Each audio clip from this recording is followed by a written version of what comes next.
lain oleh kasih. Terima kasih. Matius 21 ayat 13a. Ada tertulis, rumahku akan disebut rumah doa. Amin. Matius 21 ayat 13a. Ada tertulis, rumahku akan disebut rumah doa. Amin. Galatia 5 ayat 13. Layanilah seorang akan yang lain oleh kasih. Amin. Terima kasih. Galatia 5 ayat 13. Layanilah seorang akan yang lain oleh kasih. Terima kasih. Galatia 5 ayat 13. Layanilah seorang akan yang lain oleh kasih. Bye-bye semuanya. Galatia 5 ayat 13. Layanilah seorang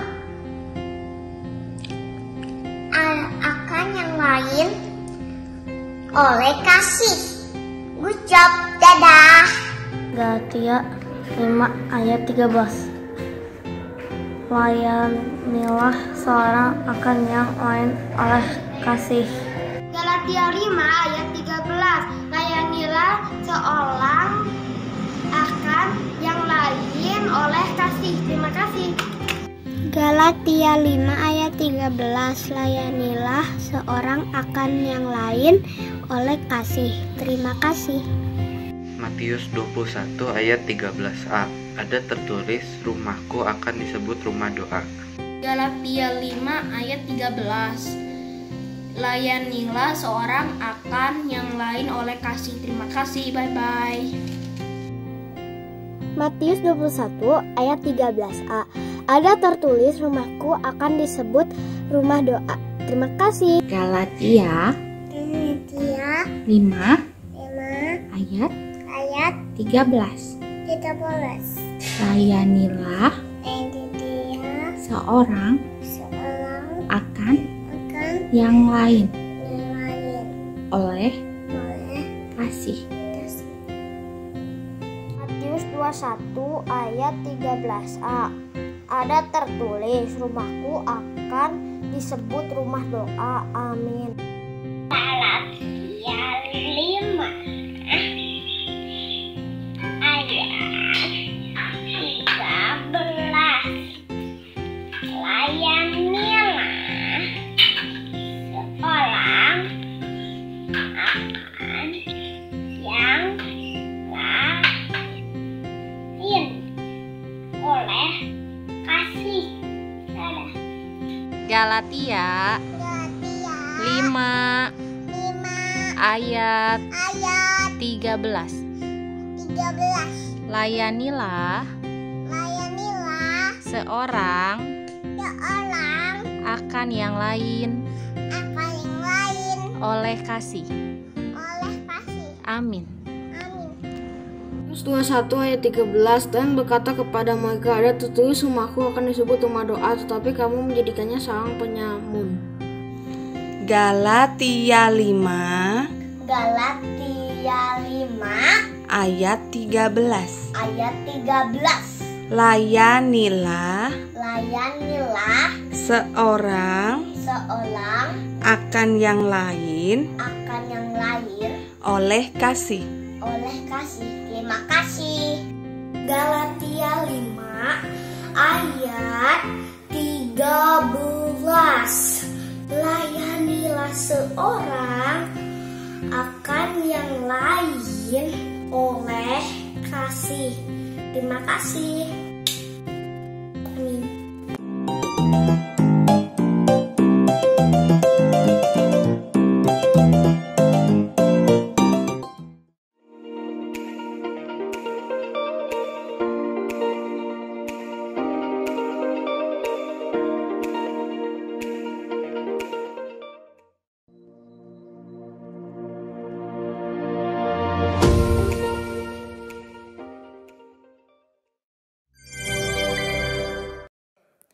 Shalom, selamat pagi adik-adik Victory Kids. Selamat pagi Kak Yose. Selamat pagi Kak Sarah. Selamat pagi Kak Denis. Kak Denis nggak punya mic jadi nggak bisa ngomong. Adik-adik siapa di sini yang sudah semangat mau ikut ibadah? Kak Yose semangat? Siapa? Oh semangat banget. Oh semangat sekali dong, kita harus semangat. Kalian juga harus semangat dong kalau di rumah. Terus. Nah adik-adik hari ini Kak Sarah dan Kak Yose mau ajarin lagu baru, betul ya? Betul. Nah lagu barunya itu bercerita tentang kalau Tuhan tuh gak suka sama anak yang suka melakukan dosa. Kita tuh harus membuat Tuhan Yesus tersenyum. Iya, membuat Tuhan Yesus senang. Gak membuat Tuhan Yesus sedih. Kita coba lagunya ya. Dan jangan lupa pakai gerakan adik-adik. Yuk kita sama-sama berdiri.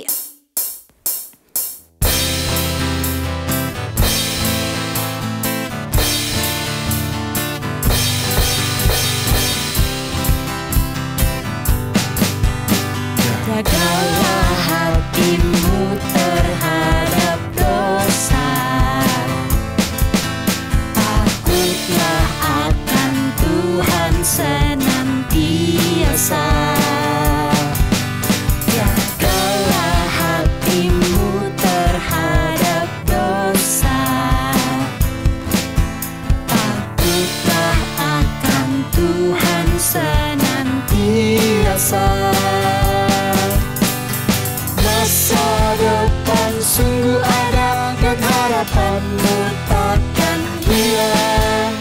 Dia pegang tanganmu agar terus maju, maju, maju.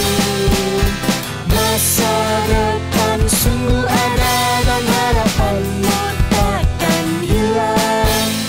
Biar hidupmu buat Yesus tersenyum. Sekali lagi ya. Jagalah hatimu terhadap dosa. Takutlah akan Tuhan senantiasa. Jagalah hatimu terhadap dosa. Takutlah akan Tuhan senantiasa. Masa depan sungguh ada dan harapanmu takkan hilang. Dia pegang tanganmu agar terus maju, maju, maju. Masa depan sungguh ada dan harapanmu takkan hilang. Biar hidupmu buat Yesus tersenyum. Biar hidupmu buat Yesus tersenyum. Biar hidupmu buat Yesus tersenyum. Yeay. Masih semangat Kak Yose? Masih dong. Oh semangat sekali Kak Yose. Sekarang kita mau nyanyi pujian yang kedua ya adik-adik. Harus lebih semangat ya. Yuk.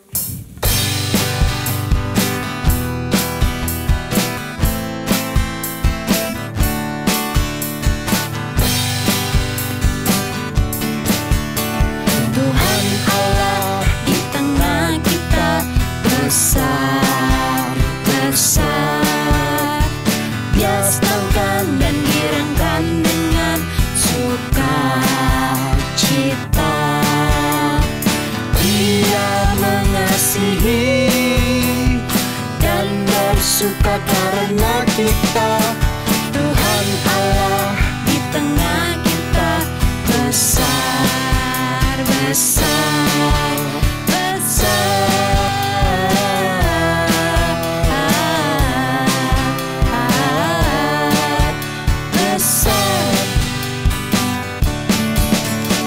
Tuhan Allah di tengah kita besar, besar. Dia senangkan dan girangkan dengan sukacita. Dia mengasihi dan bersuka karena kita. Tuhan Allah di tengah kita besar, besar, besar.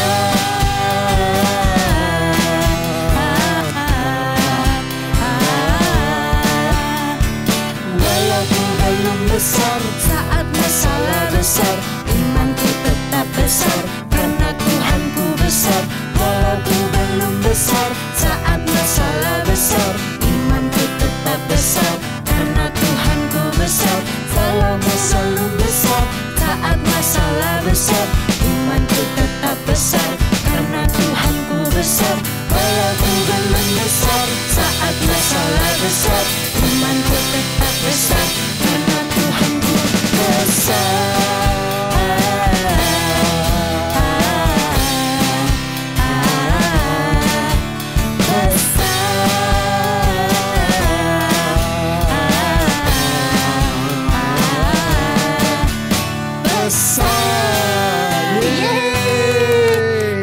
sekarang boleh duduk kembali karena kita mau mendengarkan firman Tuhan.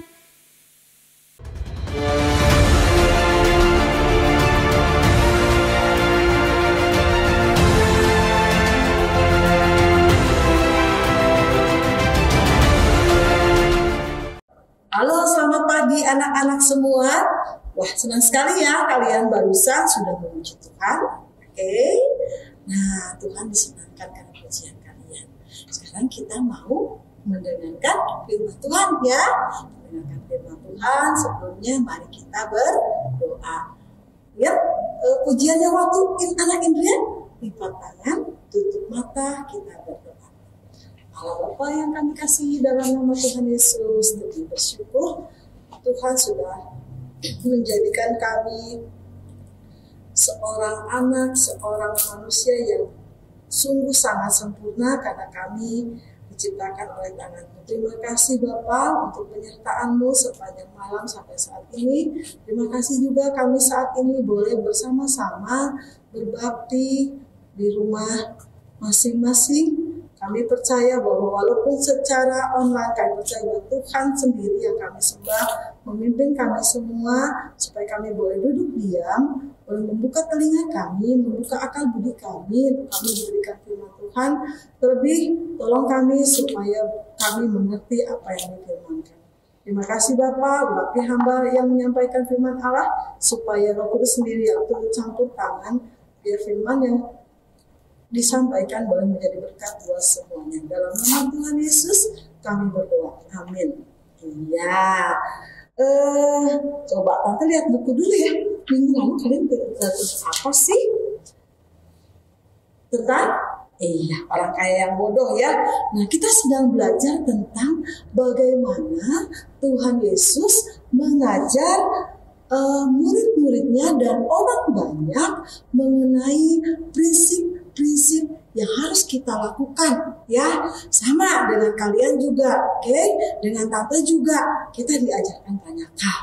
Nah, hari ini Tuhan Yesus mengajar berdoa ya. Yesus mengajar berdoa, itu judul cerita hari ini. Aduh Tante, seperti biasa kalau berdoa kan saya sudah tahu. Ya benar, kalian memang sudah tahu. Tapi mari kita belajar apa sih, cara bagaimana sih yang diajarkan oleh Tuhan Yesus. Karena apa? Karena kita harus meneladani apa yang dilakukan oleh Tuhan Yesus. Supaya apa? Supaya kita serupa dengan Tuhan Yesus. Ya, nah anak-anak, walaupun kalian masih kecil, masih TK, masih SD ya, tapi kita mau belajar tentang hal ini. Oke? Nah, suatu hari Tuhan Yesus sedang bersama murid-muridnya, ya, dengan kalau di bahasa dulu penolong-penolongnya, ya, penolong Tuhan Yesus, ya. Nah, pada saat bercakap-cakap Tuhan Yesus mengatakan begini, "Hei, kamu murid-muridku, kamu kalau berdoa ada beberapa hal yang harus diperhatiin." Ini bahasanya Tante ya, supaya lebih gampang. Nah, doanya gimana? Doanya yang pertama seperti ini. Tuhan Yesus ajarkan yuk kita buka ya, di Matius 6. Ya, Matius 6. Terkenal sekali itu. Matius 6 ya. Matius 6 itu tentang doa Bapa kami ya. Nah, Tuhan Yesus katakannya bagaimana doa Bapa kami itu? Tuhan Yesus katakan, kalau kamu berdoa, hendaklah kamu begini. Bapa kami yang di surga, dipermuliakan namamu, datanglah kerajaanmu, jadilah kehendakmu, dan seterusnya. Kamu bisa tolong bacakan sama mama papa di Matius 6 ayat 5 sampai 15 ya. Di sana. Nah, kenapa kita begitu? Kita lihat bahwa di doa Bapa kami itu ada hal-hal yang diajarkan ya. Yang pertama, Bapa kami yang di surga, dikuduskan namamu. Jadi ada pengucapan syukur ya, ada pengucapan syukur. Lalu setelah itu jadilah kehendakmu di bumi. Lalu setelah itu baru berikanlah kami pada hari ini makanan kami yang secukupnya. Ingat loh, secukupnya. Jadi ada permintaan di dalam doa itu, ada permintaan. Tapi permintaannya bukan untuk keinginan. Atau berapa kali mengatakan sama kalian ya, bahwa apa yang kita doakan bukan keinginan kita, tapi kebutuhan. Nah, tante apa bedanya? Bedanya ya tentu saja banyak kan. Kebutuhan itu ada hal-hal yang sangat kalian butuhkan untuk saat ini. Misalnya lagi belajar online nih, yang ini, yang SD nih ya, yang TK juga udah, kalau yang kecil-kecil ya bayi ya dedenya Airin gitu ya, terus dedenya Jo itu belum sekolah, mereka belum, tapi yang di India dan Pratama secara online. Mungkin pada saat online itu tiba-tiba internetnya ini gimana? Kalian bisa berdoa, kalian bisa, Tuhan Yesus terima kasih, kami boleh belajar online. Tapi Tuhan, ini bahasanya boleh ya, kalian boleh bahasanya apapun ya, tapi yang penting sopan ya, bukan gak sopan kita menghadap Tuhan Allah kita. Kalian misalnya berdoa, tolong Tuhan ini internet macet, saya jadi gak bisa belajar. Seperti itu yang kalian butuhkan saat itu. Tapi yang kalau kalian inginkan, karena dia belajar online, aduh Tuhan, tolong Tuhan Yesus terima kasih, bla bla bla. Tuhan tolong, saya pengen main, tapi saya pengen, saya lagi belajar, cepetin Tuhan, cepetin. Enggak begitu ya. Itu namanya keinginan. Tapi yang pertama kebutuhan. Nah, setelah itu Tuhan Yesus katakan bahwa kita harus mengampuni di sana ya, mengampuni orang yang bersalah kepada kita. Kenapa? Karena Tuhan sendiri sudah mengampuni ya. Kita meneladani beliau. Nah, dan sebagainya. Nah, dari itu mungkin loh ini ya, perkiraan tante waktu mengajar itu murid-muridnya begini. Oh gitu ya doanya ya. Oh gitu ya. Lalu Tuhan Yesus bilang, ada dua hal yang harus kamu tahu dari contoh ini. Nah, Tuhan Yesus memberikan contoh. Tuhan Yesus memberikan begini. Ada seorang kedatangan tamu di rumahnya. Tapi kalau orang kedatangan tamu biasanya suka dikasih makanan ya, suka dijamu. Kalau kata orang tua, suka dikasih minuman. Satu hari datang nih ke siapa ya? Ke rumah Grace misalnya ya, ke rumah Grace. Tapi lagi corona ini nggak boleh terlalu berkunjung ya, misalnya ini nggak corona nih, tapi datang ke rumah Grace ya. Halo Grace, apa tante main ke rumah Grace gitu, tante bercanda, tante apa, lalu maminya bilang, tante lagi udah makan belum gitu ya. Dia bilang udah, makasih. Tapi biasanya mamamu, papamu memberikan minimal minuman ya, seperti itu. Nah tamu ini juga begitu, si tetangga ini begitu. Tuhan, dia datang ke tetangganya, Tuhan, Tuhan katanya. Terus dibukain kuahnya, mungkin udah tidur. Ada apa katanya gitu. Tuhan tolong, saya kedatangan tamu. Di rumah saya nggak ada bahan untuk membuat roti. Tuhan, bolehkah saya memintanya atau meminjamnya? Oh, Tuhan si tetangga bilang, kamu nih mengganggu. Udah sana pergi. Nah, saya mau tidur. Tutup lagi. Baru tidur, si tetangga ini yang kedatangan tamu bilang, aduh gimana ini? Saya nggak enak ini. Dia gedor terus minta terus. Kenapa? Karena dia membutuhkan bahan untuk membuat roti. Dia gedor. Akhirnya si tetangga yang ketiduran ini dia buka.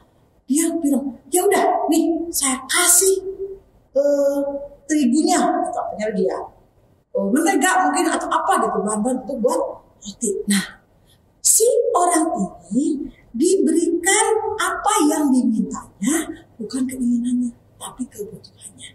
Seperti itulah kita menghadap Allah Bapa. Seperti itulah kita menghadap Tuhan manakala kita berdoa. Yang pertama tadi apa? Mengucap syukur dulu. Setelah mengucap syukur, kita menyembah Allah, memuji Allah. Setelah itu baru kita nyatakan permohonan kita. Sekali lagi permohonannya bukan keinginan, tapi kebutuhan. Apa yang kalian butuhkan saat ini? Ya, kalian kan nggak mungkin sama Tuhan minta begitu.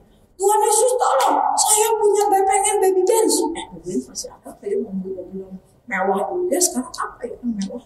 Atau kalian bilang, Tuhan Yesus waktu itu saya pengen motor. Pasti Tuhan akan kasih. Karena itu bukan yang kalian butuhkan. Ya, kalian juga belum perlu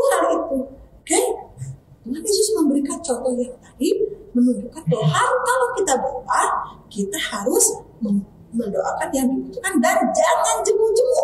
Kita harus terus ketok. Kita harus ketok karena apa?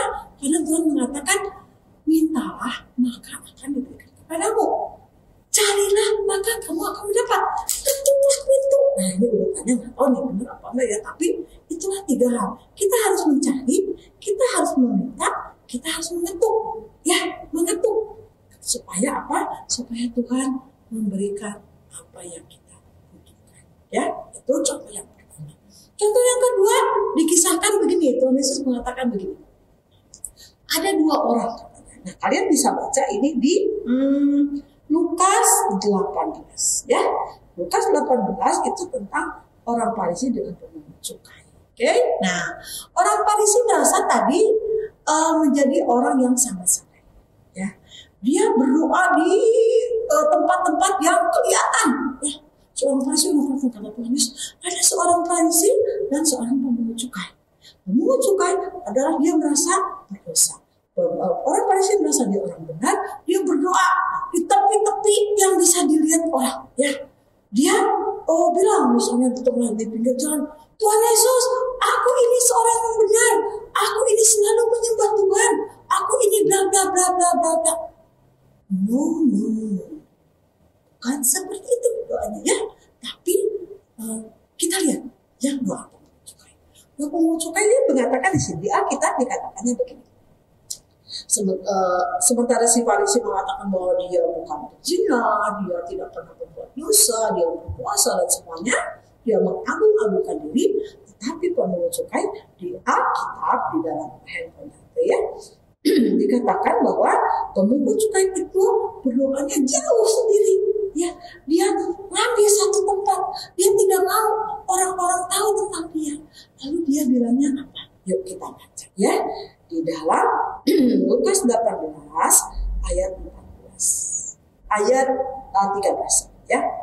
Tetapi pemungut cukai itu berdiri jauh-jauh, bahkan ia tidak berani menengadah ke langit. Kalau tadi si Farisi Tuhan Yesus gitu ya, atau Tuhan Allah Bapa gitu. Kalau dulu bukan Tuhan Yesus ya, dulu Allah Bapa, Yahweh atau siapapun gitu yang mereka sebut ya di dalam ini. Tapi yang pasti mereka berdoa pada Allah ya, bukan pada Tuhan Yesus ya. Kita semua Tuhan Yesus. Mereka mengatakan Allah, aku ini bla bla bla. Nah si pemungut cukai ini diceritakan ia tidak berani menegadah ke langit, bahkan ia memukul diri dan berkata jadi gini, aduh Tuhan ya Allah ampuni aku orang berdosa, ampuni aku.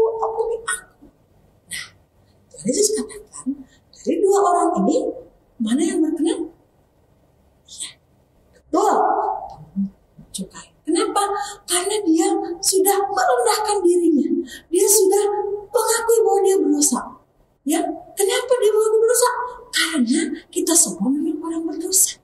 Tetapi kita bersyukur karena Tuhan Yesus sendiri yang sudah lahir di kanan binatang. Ya, dia hidup, oke? Lalu dia mati karena disalibkan, ya, lalu dikuburkan. Pada hari yang ketiga dia bangkit dan duduk di sebelah kanan Allah Bapa untuk menebus siapa?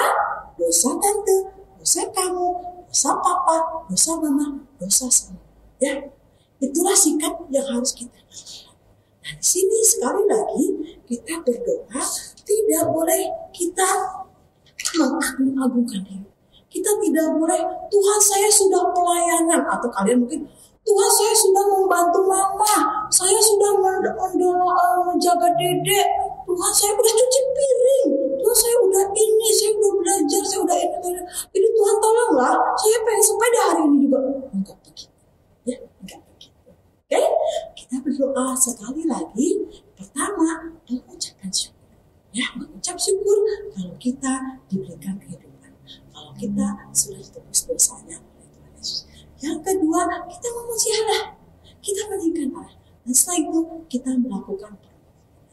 Ya, permohonannya bukan hal yang diinginkan, tapi yang dibutuhkan. Dan yang terakhir adalah kita jangan jemu-jemu, jangan berhenti berdoanya. Cuma misalnya kalau begini, kayak tadi yang contohin yang internet itu, Tuhan Yesus sekarang internetnya memble, lu gimana dong gitu ya. Betul Tuhan, kamu pengen sesuatu yang memang kamu butuhkan ya, tapi kamu cuma minta sekali. Mungkin Tuhan Yesus bilang ada 3 jawaban doa. Yang pertama, ya Tuhan Yesus langsung kasih. Yang kedua, nanti dulu, waktunya belum sehari ini. Yang ketiga, nggak boleh, kamu nggak boleh menginginkan itu ya. Tapi satu hal, kita tidak boleh berhenti untuk untuk mengucap syukur kepada Tuhan ya. Nah, demikian firman Tuhan dari hari ini. Tuhan Yesus mengajak kita berdoa. Yuk kita buka ayat emasnya. Ayat hafalannya gampang. Di Lukas 18 ayat 13, tapi 13 yang tadi, tapi bukan yang panjangnya ya, karena ini ada pertama. Cuman ini, ya Allah, kasihanilah aku orang berdosa ini. Gampangnya? Lukas 18 ayat 13. Ya Allah, kasihanilah aku orang berdosa ini. Oke, firman Tuhan sekian. Kita akan berdoa. Yuk lipat tangan lagi ya. Kita tutup mata, kita berdoa. Bapa dalam surga, terima kasih Engkau yang sudah memberikan hati untuk kami boleh mendengarkan firman Tuhan. Engkau yang luar biasa Bapak, Engkau sendiri akan mengajarkan kepada kami untuk kami bukan hanya mendengarkan tetapi melakukannya. Mari ajar kami semua untuk menjadi pelaku-pelaku firman dimanapun kami berada, baik di rumah, di lingkungan dimanapun, apapun yang kami lakukan, biar kami lakukan apa yang difirmankan. Terima kasih, kami akan berpisah, biarlah Tuhan sendiri yang akan memimpin kami semua. Dalam nama Tuhan Yesus kami serahkan semuanya. Kita akan mengangkat tangan kita akan menerima berkat Tuhan. Marilah kita menerima berkat dari Allah Bapa, kasih karunia damai sejahtera dan sukacita dari Tuhan Yesus dan persekutuannya Roh Kudus dari saat ini sampai Maranatha. Tuhan Yesus datang kedua kali menjemput kita semua. Amin. Oke, selamat pagi anak-anak. Sampai jumpa minggu yang akan datang. Dadah.